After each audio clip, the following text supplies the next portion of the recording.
नमस्कार, A to Z news में आप सभी का स्वागत है। एक बड़ी खबर देहरादून से आ रही है। आपको बता दें, 3 वर्षों से धोखाधड़ी के कई मुकदमों में फरार चल रहे 2 सगे भाइयों को उत्तराखंड STF की टीम ने दिल्ली से गिरफ्तार किया है। बता दें, स्टॉक मार्केट में पैसों को इन्वेस्ट करने का झांसा देकर इन दोनों भाइयों ने कई लोगों से लगभग 25 करोड़ रुपए की ठगी की है। ठगी करने के बाद टेक्नोलॉजी का भरपूर इस्तेमाल करते हुए ये दोनों भाई फरार हो जाया करते थे। वहीं STF इन्हें पकड़ने के लिए बीते 1 वर्ष से इन्हें ट्रेस करने की कोशिश कर रही थी।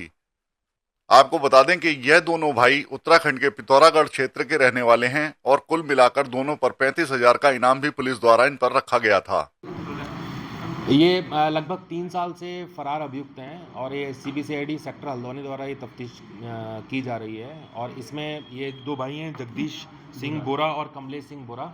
इन दोनों को अरेस्ट कर लिया गया है। जगदीश के ऊपर 25,000 का इनाम है और कमलेश के ऊपर 10,000 का इनाम है। सर, ये किस तरीके से ये पूरा फ्रॉड करते थे, क्या जरा इसकी वजह? इनके ऊपर UPID एक्ट में मुकदमा है, बर्ड्स एक्ट में भी है, 420 के केसेस भी हैं और इन्होंने लगभग 25 करोड़ की धोखाधड़ी करी है। और ये मूलतः जनपद पिथौरागढ़ के रहने वाले हैं और वहीं के लोगों के साथ इन्होंने धोखाधड़ी करी है। और ये लोगों से इन्वेस्टमेंट के नाम पे पैसा लेते थे और उनको ये कहा जाता था कि आपको इसमें भारी मुनाफा दिया जाएगा और वास्तव में लोगों का पैसा वापस नहीं हुआ। तो ये केसेस रिपोर्ट हुए और इन्वेस्टमेंट के नाम पे पैसे लिए। इसके अतिरिक्त इन्होंने ज़मीनों के नाम पे भी पैसे लिए लोगों से। और ये जब ये पुलिस इनके पीछे, इनको वांटेड हो गए पुलिस में, तो ये यहाँ से फ़रार हो गए और ये जगह बदल बदल के पिछले 3 साल से शहर बदल के, लोकेशन बदल के अलग अलग जगह रह रहे थे। फिलहाल ये दिल्ली से अरेस्ट हुए हैं। इनकी एजुकेशन क्वालिफिकेशन का कुछ है? अभी बेसिकली देखिए, ये है कि इनको तकनीकी ज्ञान था अपराध का और ये खुद भी शेयर मार्केट में पैसा इन्वेस्ट करते रहे हैं। तो उसी के लाइन में लोगों से पैसे मांगते रहे और ये फ्रॉड करते रहे। कितनी अमाउंट की रिकवरी के चांसेस? देखिए, इसमें अब अभी तो जैसे इसमें UPID एक्ट भी है और बर्ड्स भी है, banning of unregulated deposits act. तो इनके अकाउंट में 25 करोड़ के आसपास जैसे ये बता रहे हैं कि आए हैं।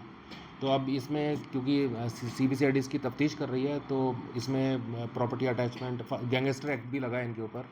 तो उसमें गैंगस्टर एक्ट में ही प्रोविज़न होता है प्रॉपर्टी अटैचमेंट का और संपत्ति जो अटैच हो जाती है, तो उससे रिकवरी का जो अगर फर्दर प्रोसेस है वो होंगी। कितने चांसेस होते हैं कवर हो जाते हैं? देखिए, प्रॉपर्टी की बिलोंगिंगनेस फिक्स होती है, उसका प्रोसीजर है, फिर वो अटैच होती है, फिर कोर्ट से जब कन्विक्शन हो जाता है तो प्रॉपर्टी को कहते हैं उसे लिक्विडेट करके फिर जो विक्टिम्स होते हैं उनमें डिस्ट्रीब्यूट किया जाता है।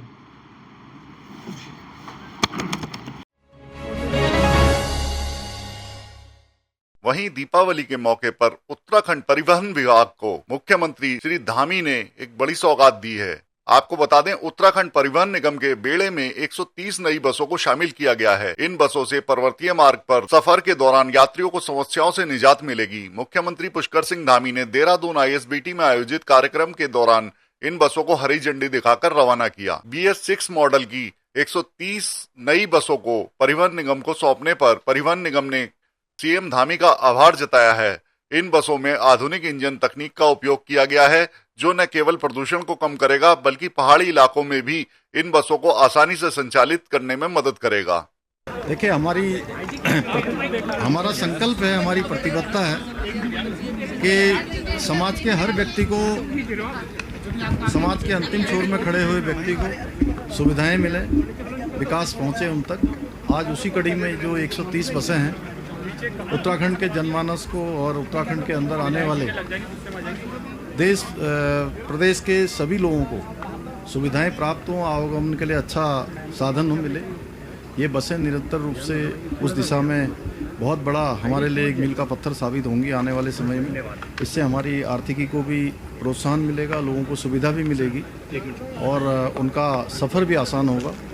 हम निकट भविष्य में भी आज जहां 130 बसें परिवहन निगम के बेड़े में शामिल हुई हैं, आने वाले समय में इलेक्ट्रिक बसें भी हम इस बेड़े में शामिल करेंगे और भी जो अच्छी सुविधाएं हो सकती हैं उन सुविधाओं को देने के लिए हम आगे भी जो है लगातार प्रयास करेंगे। ये स्वागत योग्य कदम है, लेकिन हमने मुख्यमंत्री जी को ज्ञापन दिया है और उसमें गुजारिश की है कि और बसें खरीदी जाएं, क्योंकि हमारी 500 बसें उम्र पूरी करने वाली हैं। मुख्यमंत्री जी ने आश्वस्त किया है कि ज़रूर जो है इस बात का ख्याल रखा जाएगा और नई बसें और बस बेड़े में शामिल की जाएंगी। दूसरी बात, जो माननीय विधायक धर्मपुर हैं और उन्होंने जो अवैध बस संचालन के विरुद्ध जो है मंच से आवाज़ उठाई है मुख्यमंत्री जी की मौजूदगी में, मुख्यमंत्री जी का हम बहुत ध्यान आकर्षित करना चाहते हैं और माननीय चमोली जी का बहुत बहुत धन्यवाद करना चाहते हैं कि उन्होंने हमारी पीड़ा को समझा है और लगता है कि अधिकारी अब ज़रूर इस बात पर ध्यान देंगे और देहरादून से और दूसरे शहरों से बसों का अवैध संचालन ज़रूर सीमित होगा और उस पर रोक लगेगी। कितना लाभ मिलेगा इन बसों से शामिल होकर? देखिए, इससे सबसे बड़ा लाभ ये होगा कि ये कार्बन उत्सर्जन में जीरो हैं और पर्यावरण को बहुत मदद मिलेगी और उत्तराखंड से दिल्ली के लिए ये सारी बसें चलेंगी, तो हमारी जो सुदूर दिल्ली में रहने वाली उत्तराखंड की जनता है उसे बहुत लाभ होगा और नई बसें आने से जो है नई सुविधाजनक बसें हैं उसे ज़रूर लाभ मिलेगा। उत्तराखंड राज्य के बस बेड़े में सम्मिलित होने से उत्तराखंड राज्य की पहाड़ी जनता को खासतौर पर बहुत लाभ होगा, क्योंकि इन अधिकतर बसों को पहाड़ी जिलों से दिल्ली के मध्य ही ऑपरेट किया जाएगा।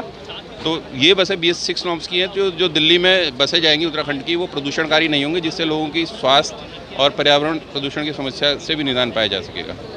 सर, क्या खासियत और रहेगी इसके अलावा? ये बसें एकदम अत्याधुनिक टेक्नोलॉजी से लैस है। इनमें सेफ्टी के नॉर्म्स बहुत हाई हैं, फायर एक्सटिंग्विशर लगे हैं, व्हीकल लोकेशन ट्रैकिंग सिस्टम मतलब GPS लगा हुआ है और इंजन बहुत हाई माइलेज देने वाला है। तो इस तरीके की जो भी अत्याधुनिक संभव है सुविधाएं, उन सबको इस बस में इनकॉर्पोरेट किया गया है।